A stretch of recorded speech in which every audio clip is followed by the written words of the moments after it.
Welcome to Ability MKE Now on River West Radio. I am your host this evening. My name is Sue Roskopf. I'm here every week, and typically we have the founder of this show, Kurt Roskopf, is my hubby, is usually here with us as well. But this evening he has the night off, so you have me.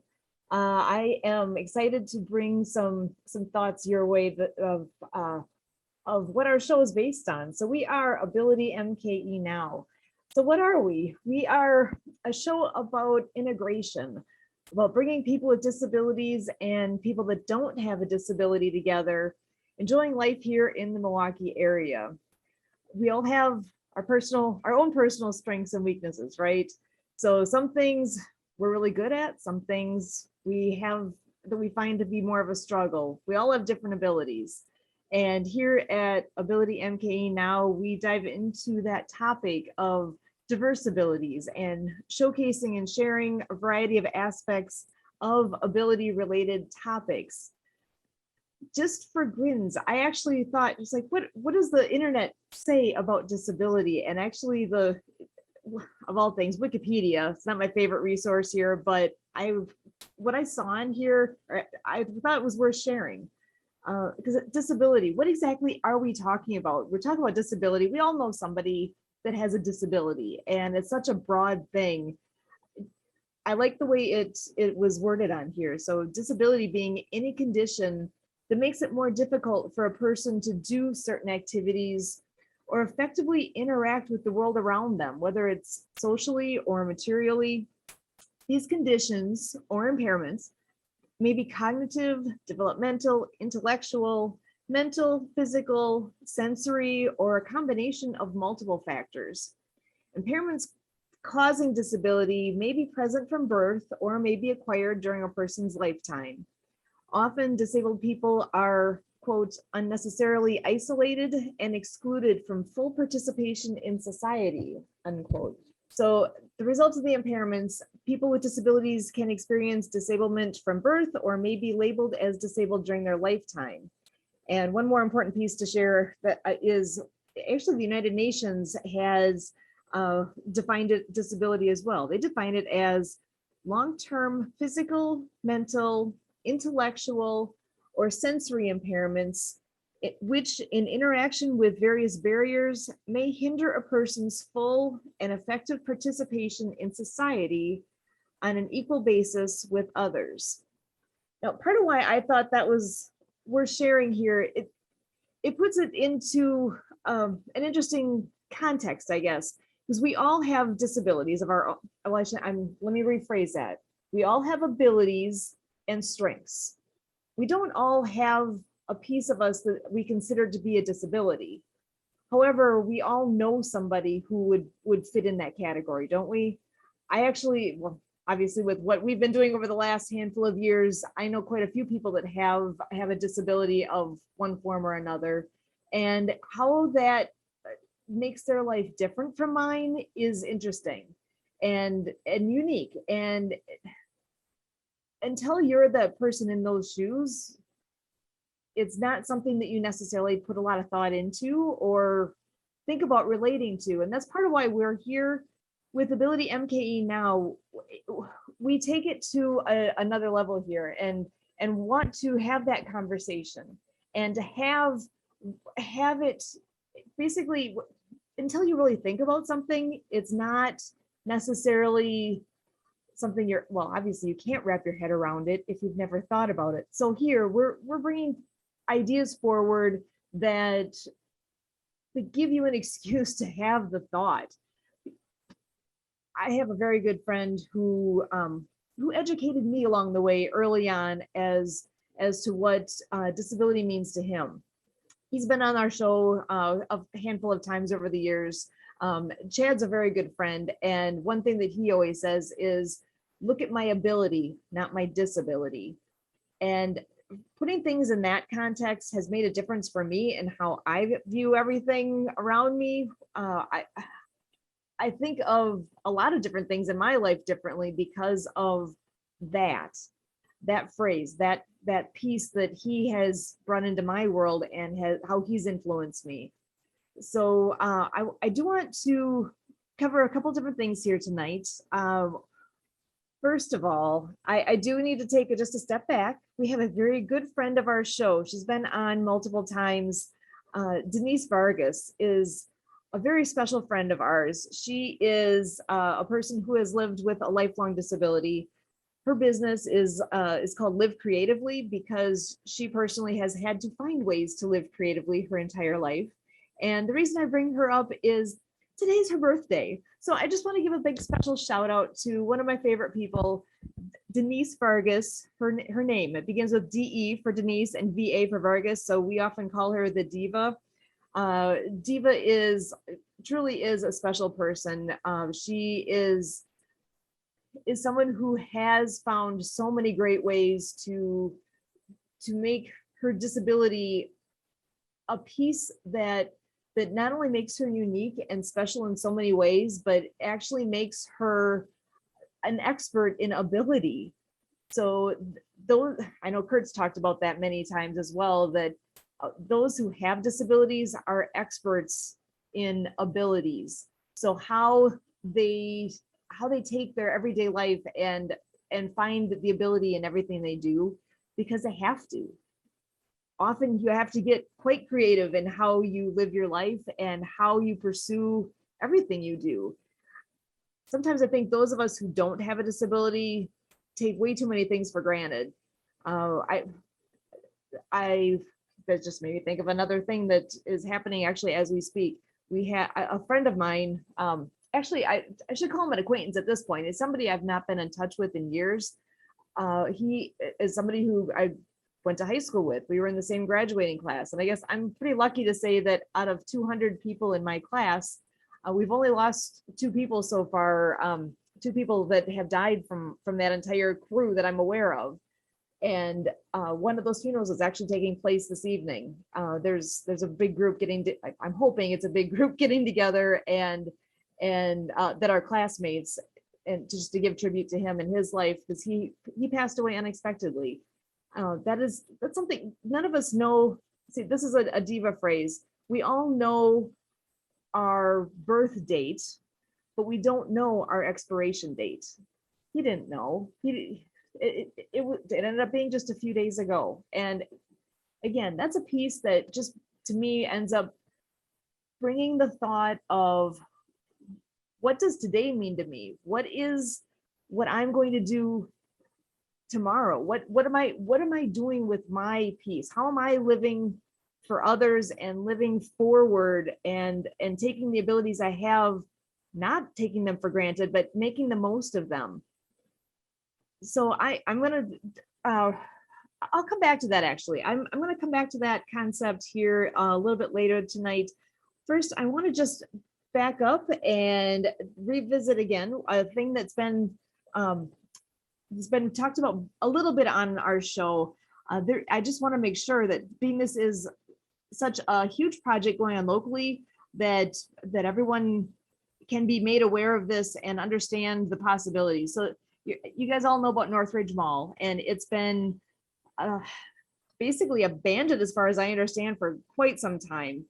Those that have been living in the Milwaukee area for a long time are familiar with Northridge and it used to be such a great place to go and do shopping. That was something that I did out there when I first moved into the Milwaukee area. Gosh, 25 years ago now. I've been around now 27 years in the area. And it was a great place. I loved going to Northridge. And then things changed and it was no longer as desirable of a location to be. A lot of safety aspects, a lot of things happening in the area that just over time then ended up the mall closed. And it is being revitalized. So there is a huge project underway right now. There's 4 organizations that have partnered up. And I'll mention 2 of them that I'm familiar with here. 2 of the key pieces are the Never Ending Grace Ministries and Grace Place Corporation. So I know Kurt's been working very closely with the gentlemen that are basically running the lead in making this all happen. They're revitalizing that space. They are basically responding to, okay, here's a new term for me, urban blith.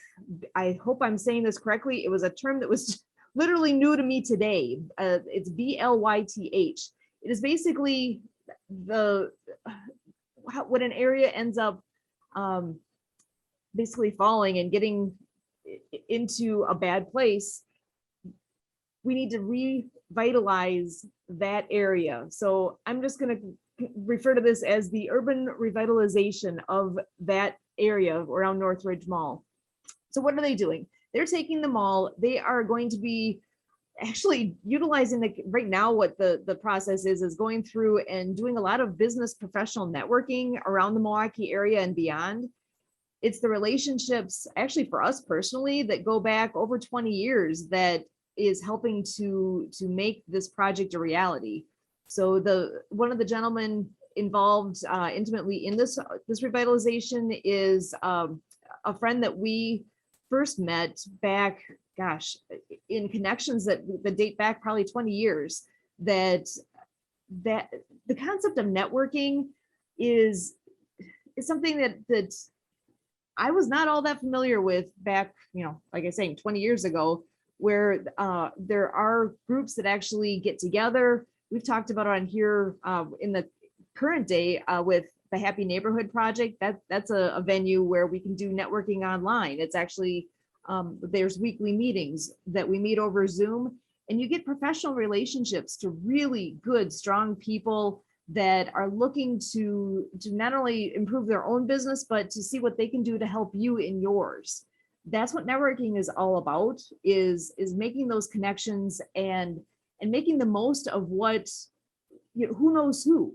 I've often talked about Kurt as being kind of a hub of a wheel. If you can imagine, picture a big old wagon wheel in your mind, and there's the hub is the center, and then there's all the spokes that go out from it.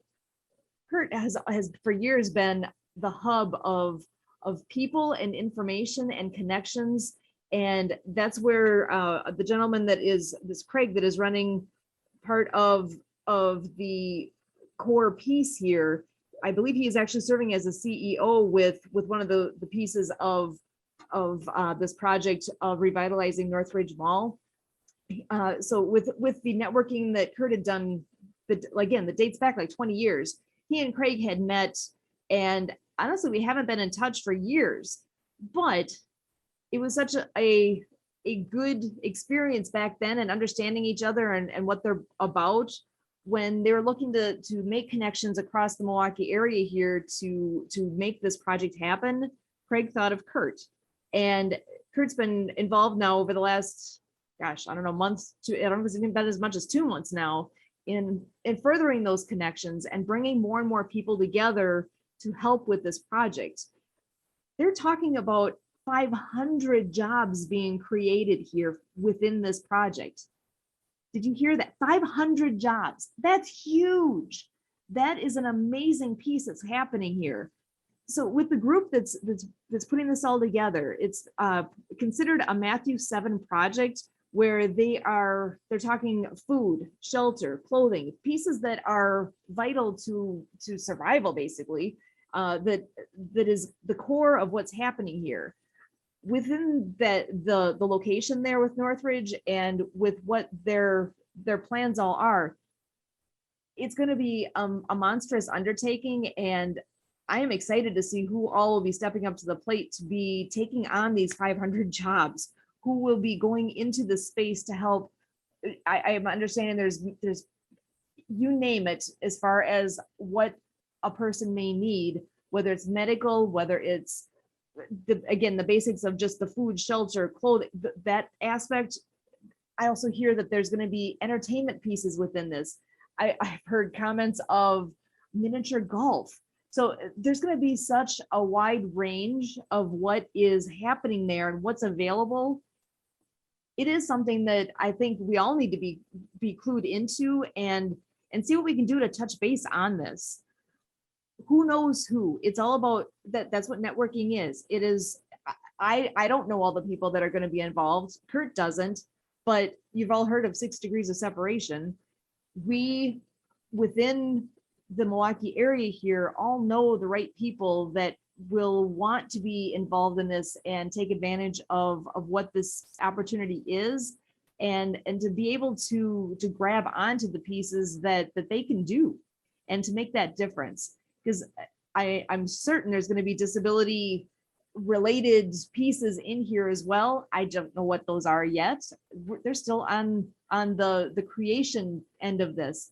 I know that they, with the 500 jobs, I don't know if they've truly listed out all 500 at this point, but I know there is a list that exists that has a huge number of those positions already in writing. These are things they know that are coming down the pipe.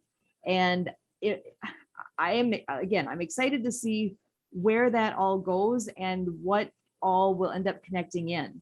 So again, the two organizations that I'm more familiar with, Never Ending Grace Ministries and Grace Place Corporation, that they are going to be at the forefront of this all happening. So I'm excited to hear more. I'm excited to share more. And as this all happens over the next few months, to see what the changes all end up being on location there. This is good for our area. It is good for our people in the area. It's good for on so many levels. So I look forward to what is coming down the pipe there. So, and I give them all the kudos in the world for the undertaking, because wow, Northridge Mall, that's a big place, right? It's huge. It is going to be an amazing thing. So thankful for what that all is that's coming forward here in the Milwaukee area.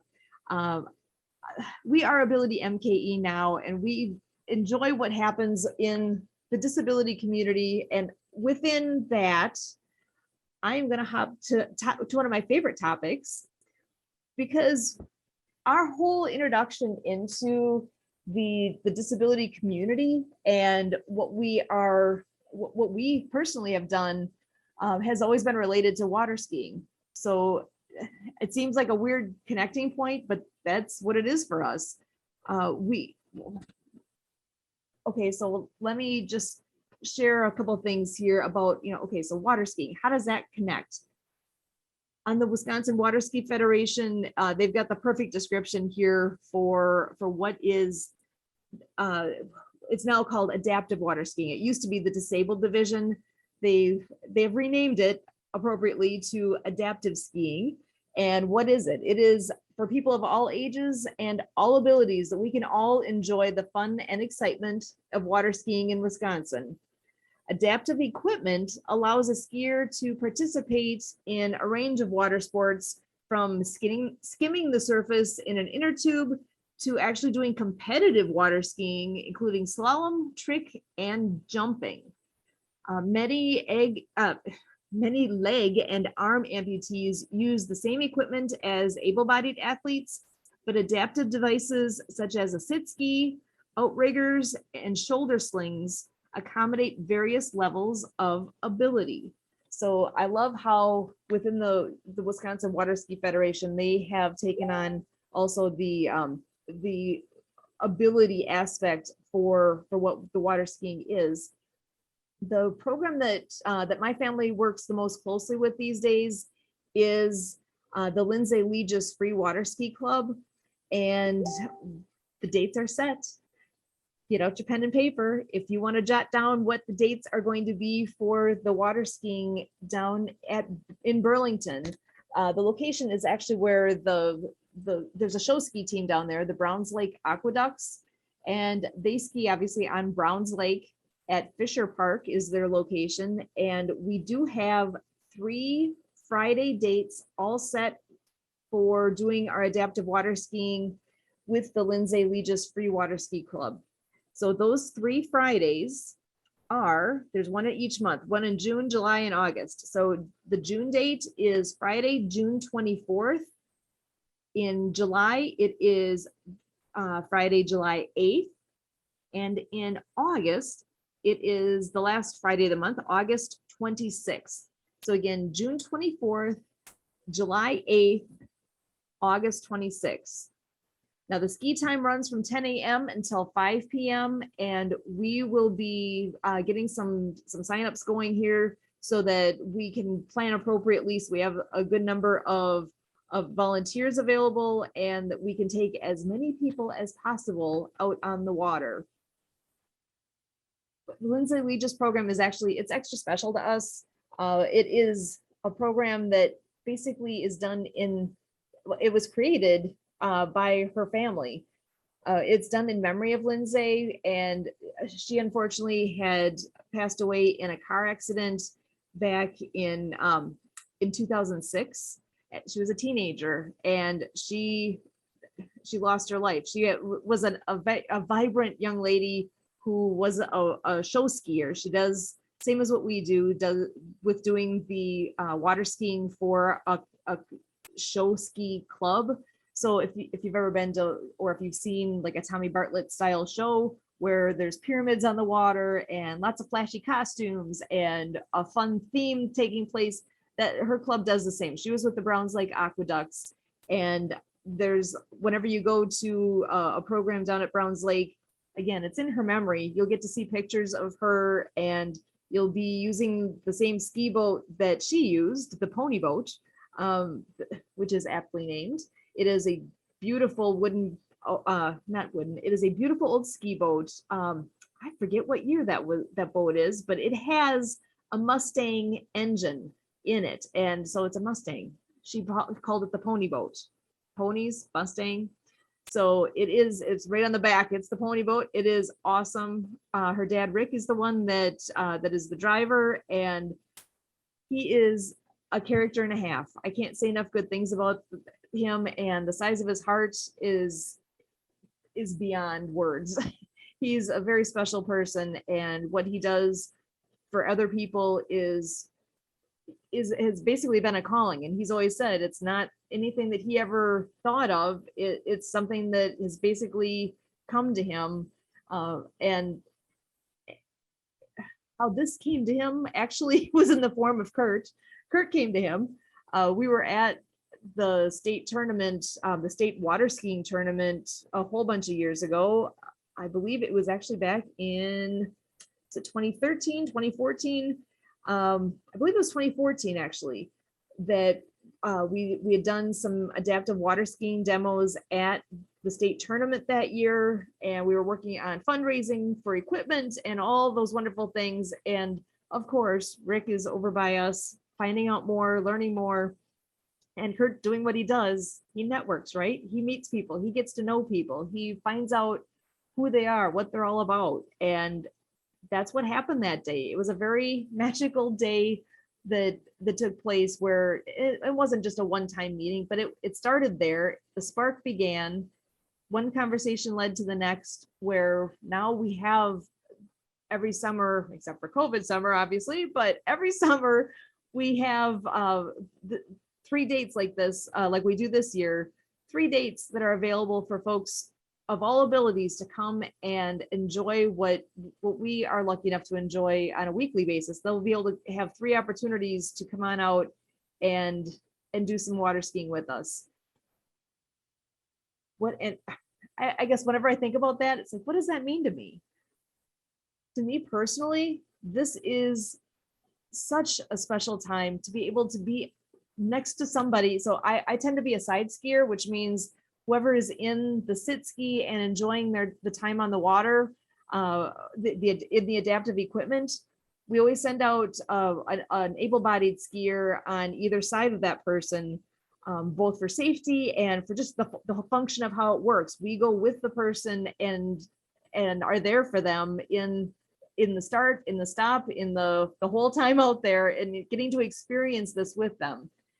I have been blessed to be able to be a side skier for actually at this point, I can't even tell you how many different people out on the water, and what an experience that is. So as much as it is a huge thing for them, it is in my own heart, for me, it ends up being an even bigger thing for me, because the trust that they put in us, and that first time out there, that adrenaline rush that you experience when you do something like this for the first time, or the second time, or the third, it's an amazing, wonderful crazy great thing to get to experience that and to be right there with a person when they are on the water for the first time, and understanding what that's like, what that the look on their on a combination of adrenaline and a little bit of fear of the unknown, getting splashed in the face a little bit. We're on the water, right? We're skimming across the water. So there's a lot happening in a short amount of time there. And to be able to be there and to enjoy that with the new person it's hard to put words to, because it is such a special thing. It is so exciting. We're usually out there chatting away with them and hooping and hollering with them. And when we do a pass going by the shore where their family and friends, whoever came out to watch what was happening that day, we'll take a pass skiing past the shoreline, and we're telling them, hey, wave, make sure to wave to shores. And again, hearing all of the excitement on shore as we do that and have that chance to go by, and everybody is the cheering section as this takes place. It is phenomenal. It is. I've heard from feedback from folks along the way where they've said the time that they got to do this was the highlight of their summer. It was a huge experience. You'd have to actually be in the ski and on the shore and having that chance to understand what that means. I hope that everybody has a chance to know that feeling, to know what it is to be able to make a difference for somebody else. I think back to Diva, who I was talking about earlier, living creatively, think outside the box, think, a very cliche thought, but truly to be able to go where you haven't gone before. You get an opportunity to do something like that, to be able to take advantage of that opportunity. And as a volunteer, again, it's an adaptive skiing thing. It's for folks with disabilities to go do. I always want to remind people to remember that there are many able-bodied folks needed to have these events take place as well. And the number of folks that we've gotten to know that, again, like I'm saying, that Rick has the biggest heart ever, that the number of people that we've had the pleasure of volunteering with as well, and understanding the size of their hearts. And you've all seen the Grinch movie, right? And when they say about how his heart grew so many sizes that day, those that come and get to experience this and are able to provide these experiences for especially, like I'm saying, volunteering to help out the folks with disabilities to have that first time or second time, or to have that experience and to be able to do this is amazing. And to be able to see the impact it makes on people. I've seen people who didn't know what to expect when they came out that day, and after having that opportunity, they're asking, when can I come back? When's the next time we're doing this? Because this meant so much to them. So I certainly hope we will have good weather and great opportunities here as the summer approaches and these dates are coming forward, that we will be able to make a difference in more people's lives again this summer like that. I know I'm looking forward to it and can hardly wait to meet the next person out there. So my name is Sue Roskopf, and for Ability MKE Now, we thank you.